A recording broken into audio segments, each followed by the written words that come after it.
నామానికి మహిమ కలుగును గాక.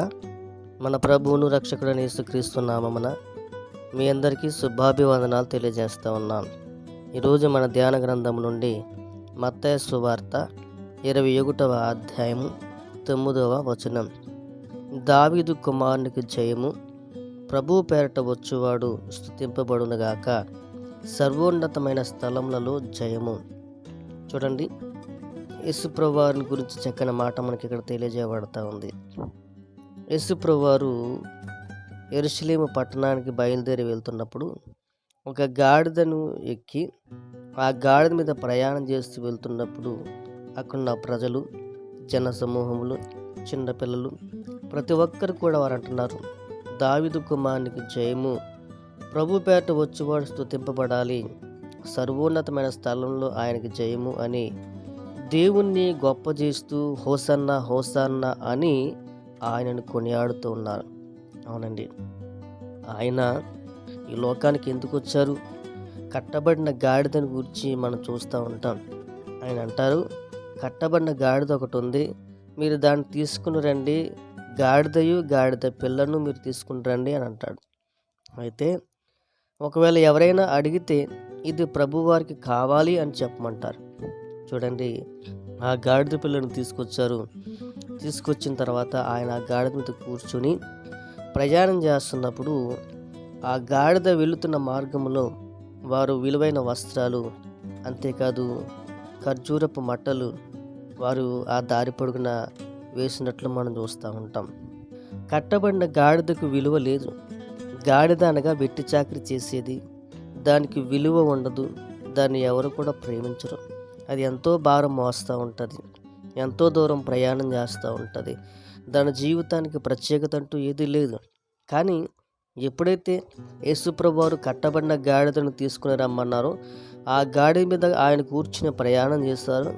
ఆయన ప్రయాణం చేస్తున్నప్పుడు ఆ దారి పొడవున వారు వస్త్రాలు పరిచినట్లు మనం చూస్తూ ఉంటాం. అంతేకాదు పచ్చని కొమ్మలు పరిచినట్లు మనం చూస్తూ ఉంటాం.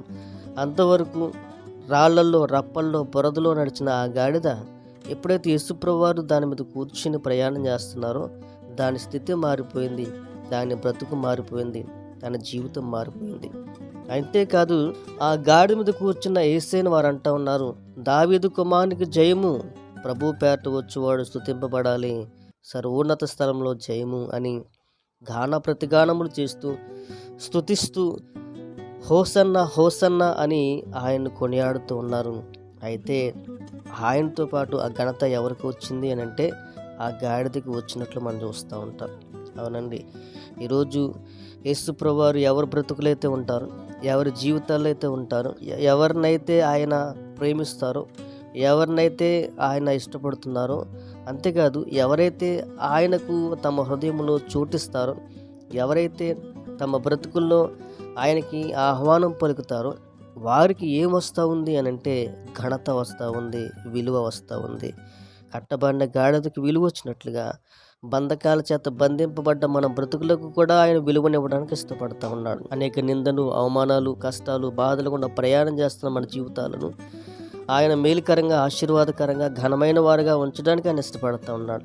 కాబట్టి నీ జీవితంలో నేను బంధింపబడ్డాను, నేను కృంగిపోతూ ఉన్నాను, నాకు నెమ్మది లేదు, నాకు సమాధానం లేదు, నాకు సంతోషం లేదు, దిగులు చెందుతున్నావా?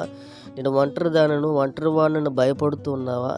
ఎవరు నన్ను ప్రేమించట్లేదు, ఎవరు నాకు సహాయం చేయట్లేదు, ఎవరు నాకు తోడుగా లేరు అని నువ్వు ఆందోళన చెందుతూ ఉంటే నీ ప్రతి బంధకములన్నింటిని కూడా నీకు విడుదలిచ్చి నిన్ను స్వేచ్ఛను అనుగ్రహించి నీ జీవితాన్ని ఒక ఘనమైన బిడ్డగా, ఒక ప్రత్యేకమైన బిడ్డగా ఆయన మార్చడానికి ఇష్టపడుతూ ఉన్నాడు.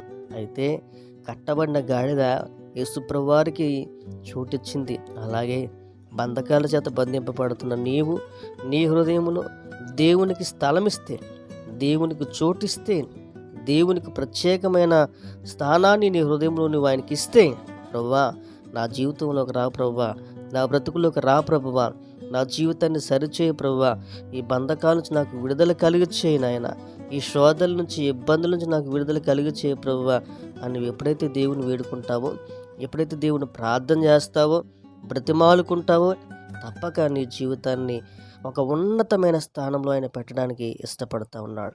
కనుక ఎప్పుడైతే నీ హృదయంలో దేవునికి చోటిస్తావో అప్పుడు ఆయనను బట్టి నీకు ఒక ఘనత, నీకు ఒక ప్రత్యేకత, నీకు ఒక ఆశీర్వాదం తప్పక రాబోతూ ఉంది.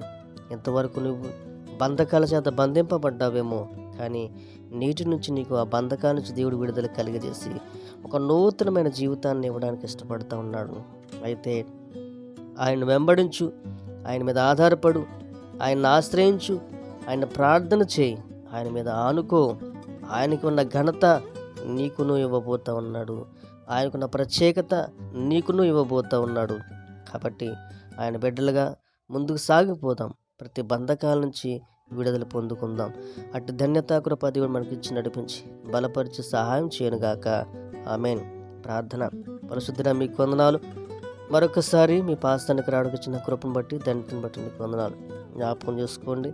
ఎందరైతే వాక్యం ఉన్నారో వారందరిని బలపరిచి ప్రతి బంధకాల నుంచి విడుదల కలిగి చేయమని యేసు నామమున నడుచున్నాడు తండ్రి. ఆమేన్.